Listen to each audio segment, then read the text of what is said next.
అంబా శాంభవి చంద్రమౌళి అవలాపర్ణా ఉమా పార్వతి కాళీ హైమవతి శివా త్రినయని కాత్యాయిని భైరవి సావిత్రీ నవయౌవని శుభకరీ సామ్రాజ్యలక్ష్మీప్రదా చిద్రూపా పరదేవత భగవతి శ్రీరాజరాజేశ్వరీ అంబా మోహిని దేవత త్రిభువని ఆనందసంధాయిని వాణి పల్లవపాణి వేణుమురళీగాన ప్రియాలోలిని కళ్యాణి ఉడురాజబింబవదన ధూమ్రాక్షసంహారిణి చిద్రూపా పరదేవత భగవతి శ్రీరాజరాజేశ్వరీ అంబా సృష్టి వినాశపాలనకరి ఆద్యాని సంశోభిత గాయత్రీ ప్రణవాక్షరామృతరస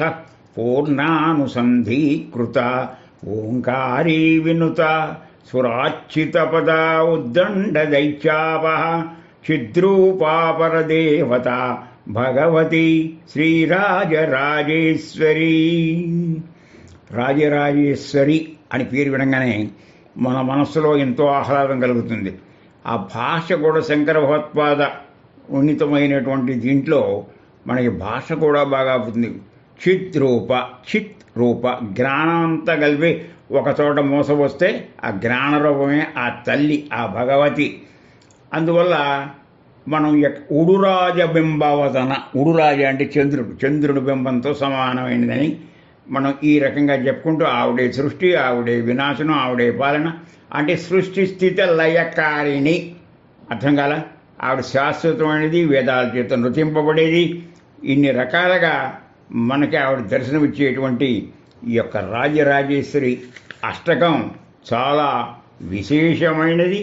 ఆ విశేషతను ఆపాదించే యొక్క ఆ తల్లి యొక్క మనం ఉత్సవం మనం ఇంద్రకీలాద్రి మీద మనం ఈ శరన్నవరాత్రుల్లో దశమి శనివారం నాడు చేసుకుంటున్నాం. అంటే రాజరాజేశ్వరి అంటే ఏమిటో మనకి కొంచెం అవగాహన కలగాలి. రాజరాజేశ్వరి అంటే లలితా పరమేశ్వరే రాజరాజేశ్వరి. ఆవిడే దుర్గా, ఆవిడే గాయత్రి, ఆవిడే అన్నపూర్ణ, ఎన్నైనా ఆవిడే. అయితే లలితాదేవి యొక్క మహామంత్రాన్ని పంచదశి అంటారు. దీనిలో 15 బీజాక్షరాలు, మరికొన్ని బీజాక్షరాలు కలిస్తే రాజరాజేశ్వరి మంత్రం అవుతుంది. అదే షోడశి 16.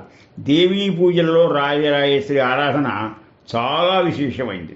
ఆ తల్లి మహామంత్రానికి షోడశి అంటారు. గొప్ప గొప్ప పీఠాధిపతులు, సిద్ధపురుషులు ఈ దేవిని ఆరాధిస్తారు. శివకేశవాదులు కూడా ఈవిడ తల్లి. అందువల్ల ఈమె చైతన్య కళ, ఈమె పరదేవత రాజరాజేశ్వరి భక్తజనుల్ని రక్షిస్తుంది.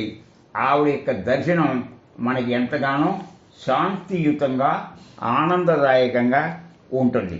ఇక్కడ గమనించాల్సింది ఏంటంటే, ఇన్ని చదువులు చదివినా అన్ని చదువులలో కల్లా గొప్ప చదువు ఆధ్యాత్మిక విద్య అని చెప్పి భగవద్గీతలో విభూతి యోగంలో కృష్ణ పరమాత్మ నుడివినట్టు మనకి చదువు ద్వారా సంస్కారం, అలాగే అనుభవం ద్వారా గుణపాఠాలు నేర్చితే మనకు ఓటమి అనేది జీవితంలో ఉండదు. మనకు గృహిణీ గృహముచ్యతే, మనకు సామాన్య స్త్రీ అంటే మన ఇంటి ఇల్లాలు అని మనం చులకనగా చూస్తే చాలా అవస్థలు బాలవుతాం. ఆవిడ ఏమాత్రం ఇబ్బంది పడినా, అర్థం కాల, కంటిలో కన్నీరు గారిస్తే ఆ ఇల్లు శుభప్రదం కాదు. అందువల్లనే మనకి సంస్కారంతో కూడిన విద్యతో ఆలోచిస్తే the end of education is character. ఎంత చదువు చదివినా శీలంతో పూర్తవ్వాలి. ఒక స్త్రీ అనే శబ్దాన్ని చక్కగా విడగొట్టండి. సా ప్లస్ తా ప్లస్ రా, సా తా రా. సా అంటే సత్వగుణం, తా అంటే తమోగుణం, రా అంటే రజోగుణం. ఈ మూడి మేటి కలయికే స్త్రీ. ఆ స్త్రీ యొక్క గొప్పతనం ఏమిటంటే సంసారాన్ని ఎలా దిద్దాలి. ఒక్క మాటలో చెప్పాలంటే గృహంలో స్త్రీది కీలక పాత్ర. కీలకము లేకపోతే శీలము. శీలం అంటే ఒక యంత్రానికి శీల గనక లేకపోతే యంత్రం ఒక్కసారిగా ఎంత ఎదుగుతుందో, ఆవిడ లేకపోతే మనకి ఏ విషయాన్ని ఇవ్వలేదు. అనేక రకాల రూపాంతరాలు మనం వింటూనే ఉంటాం. మరి ఆ సహనానికి మారుపేరు.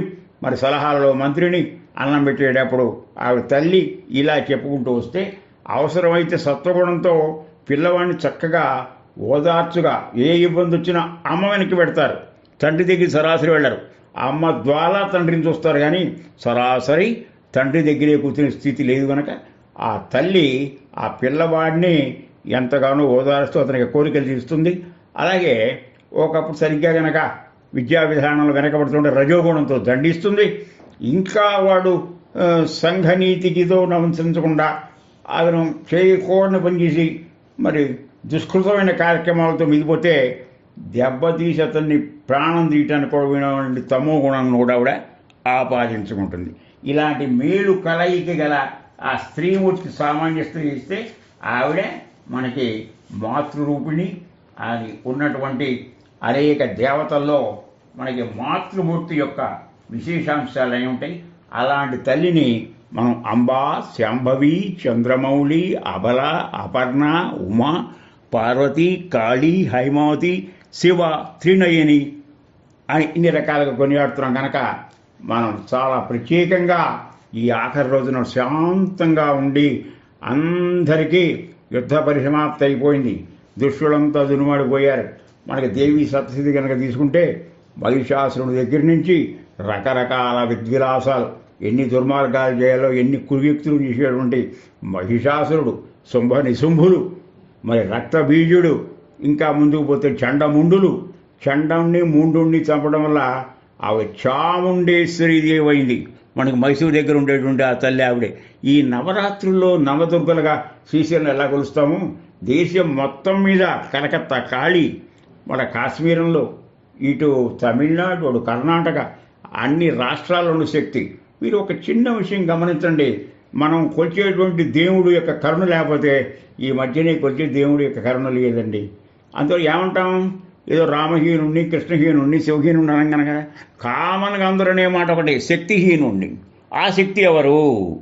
ఆ శక్తి ప్రదాయని, భక్తి ప్రదాయని, ముక్తి ప్రదాయని. కనుక ఇన్ని రకాలుగా తల్లిని మనం ఇచ్చేసుకుంటూ పోతే ఆ తల్లిని ప్రశాంత వాతావరణంలో అష్టోత్తర శతనామాలతో మనం ఆవిడ్ని ప్రార్థిస్తాం. ఓం భువనేశ్వర్యై నమః, ఓం రాజేశ్వర్యై నమః, ఓం రాజరాజేశ్వర్యై నమః, కామేశ్వర్యై నమః, ఓం బాలా త్రిపుర సుందర్యై నమః, సర్వేశ్వర్యై నమః, కళ్యాణ్యై నమః, సర్వసంక్షోభిన్యై నమః, సర్వలోకశరీరిణ్యై నమః, సౌగంధిక పరిమళాయై నమః, మంత్రిణే నమః, మంత్రరూపిణ్యై నమః, ప్రాక్పృత్యై నమః, వికృత్యై నమః, ఆదిత్యై నమః, సౌభాగ్యవత్యై నమః, పద్మావత్యై నమః, భగవత్యై నమః, శ్రీమత్యై నమః, సత్యవత్యై నమః, ప్రియకృత్యై నమః, మాయాయై నమః, సర్వమంగళాయై నమః, సర్వలోకమోహాధీశాన్యై నమః, కింకరీభూతగీర్వాణ్యై నమః, పరబ్రహ్మస్వరూపిణ్యై నమః, పురాణ ఆగమ రూపిణ్యై నమః, పంచప్రణవ రూపిణ్యై నమః, సర్వగ్రహ రూపిణ్యై నమః, రక్తగంధకస్తూరీ విలీప్యై నమః,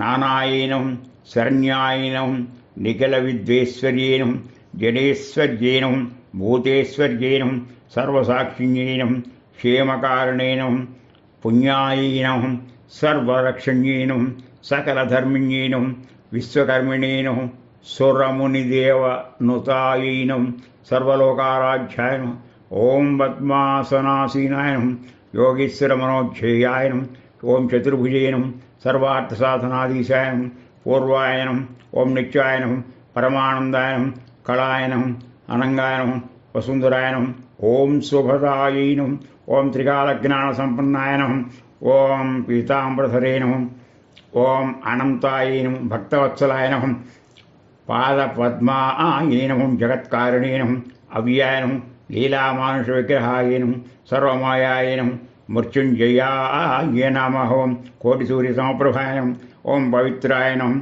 ఓం ప్రాణదాయ నమః, ఓం విమలాయ నమః, ఓం మహాభూషాయ నమః, ఓం సర్వభూతహితప్రదాయ నమః, ఓం పద్మాలయాయ నమః, సుధాయ నమః, స్వాంగాయ నమః, పద్మరాగ కిరీటినే నమః, ఓం సర్వపాప వినాశిన్యే నమః, సకల సంపత్ప్రదాయిన్యే నమః, ఓం పద్మగంధిన్యే నమః, సర్వవిఘ్నక్లేశధ్వంసినే నమః, ఓం హేమమాలిన్యే నమః, ఓం విశ్వమూర్తే నమః, ఓం అగ్నికల్పాయ నమః, ఓం పునరీకాక్షిణ్యే నమః, ఓం మహాశక్త్యై నమః, ఓం బుద్ధ్యై నమః, భూతేశ్వర్యే నమః, అదృశాయ నమః, ఓం శుభేక్షణాయ సర్వదర్శినే నమః.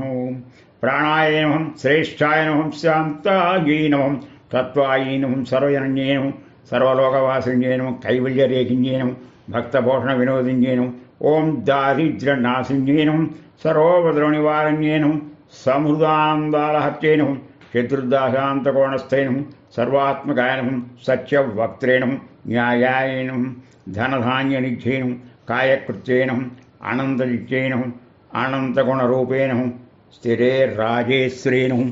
ఓం ఐం హ్రీం క్లీం శ్రీం రాజరాజేశ్వరీదేవ్యై నమః. ఇది పంచప్రేణ జనని అంటారే.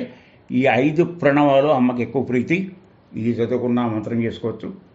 అందరూ ఈ నవరాత్రులు, నవ అంటే కొత్త అని ఉంది, 9 అని ఉంది అంకల్లో. మరి నిత్యం నవరాత్రే భగవంతుని యొక్క అనుగ్రహానికి పాత్రవడమే గొప్ప నవరాత్రి. అందులో చక్కటి శరత్కాలం, అది బురదంతా తేటపడిపోయి ఆకాశంలో అగస్త్య నక్షత్రం ఉదయం చేయడం టైం. చక్కటి ఈ యొక్క ఆశ్వీజ కార్తీక మాసాలు 2 కూడా ప్రకృతి చాలా శోభాయమానంగా ఉంటుంది. దీన్ని ఆస్వాదిస్తూ ఆనందిస్తూ అందరూ ఆ భగవతి కృపకు పాత్రవుతారని భావిస్తున్నాను. హరి ఓం తత్సత్.